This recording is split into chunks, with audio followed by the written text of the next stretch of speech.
right, thank you, Jody. More now on this developing story out of South Africa at this hour. After nearly 2 hours of proceedings, a South African chief magistrate has granted Olympian Oscar Pistorius bail. The ruling comes after arguments that the man nicknamed the Blade Runner is not a flight risk because of his disability. He doesn't have a history of violence and is willing to give up his passport. A clear yes was heard from the crowd in the courtroom after the magistrate finally made the ruling. Pistorius is charged with premeditated murder in the shooting death of his girlfriend last Thursday. His trial is expected to begin in the next couple of months. We'll have more on this developing story as it comes into our newsroom throughout the morning.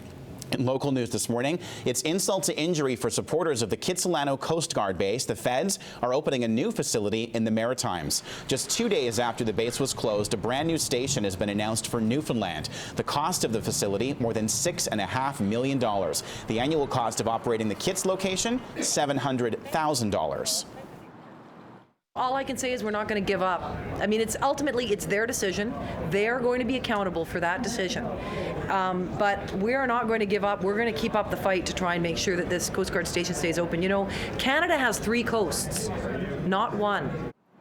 Supporters of the Kits base say it was the busiest in Canada, responding to 350 incidents a year. Police are saying more about a woman killed in a brutal attack in Surrey as her family asks for help in solving the murder. Janice Shore lived a high-risk lifestyle, but police don't believe she was homeless. The 45-year-old died from injuries she received during an attack in Whalley in December. RCMP say Shore was not chained to a tree as initially reported. Her family says the mother of 3 had mental health issues that influenced her lifestyle. A statement from relatives was read at the police news conference. Janice leaves 3 grown children, 2 brothers and 1 sister behind. At the present time, we are grieving Janice's loss and respectfully ask for our privacy to be honored.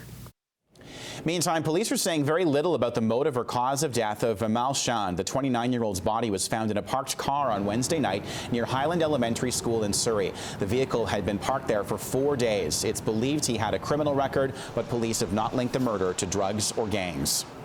In Los Angeles, the initial autopsy on Lisa Lam is inconclusive. More testing is needed to figure out the Vancouver woman's cause of death. Lam's body was found in a water tank atop the hotel where she had been staying.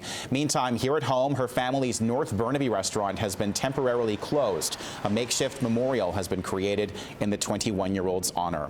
And Abbotsford police have identified a woman they believe was the victim of a fatal hit and run. The body of 34-year-old Shaminderjeet Brar was found in a ditch off Riverside Road on Monday. It appears she was hit from behind by a vehicle. Brar had been reported missing February 12th and was last seen 4 days later. Police have released a picture of a reddish-pink hoodie she was wearing in the hopes of jogging someone's memory.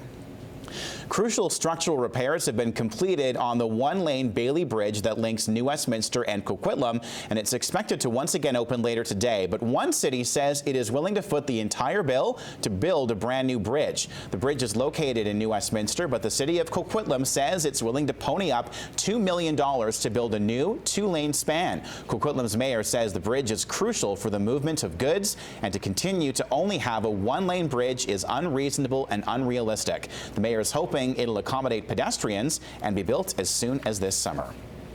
Well, they're not getting anywhere fast in Kansas today, all because a major snowstorm has snarled transportation there and across much of the U.S. Midwest. 43 centimeters of snow has fallen in Kansas City alone, making driving nearly impossible. This bus was slipping all over the street. It was so slippery, the city's transit service had to shut things down. Hundreds of flights have been canceled in Missouri, which got up to 25 centimeters of snow. Other states hit hard by the storm include Nebraska, Iowa, and Arkansas.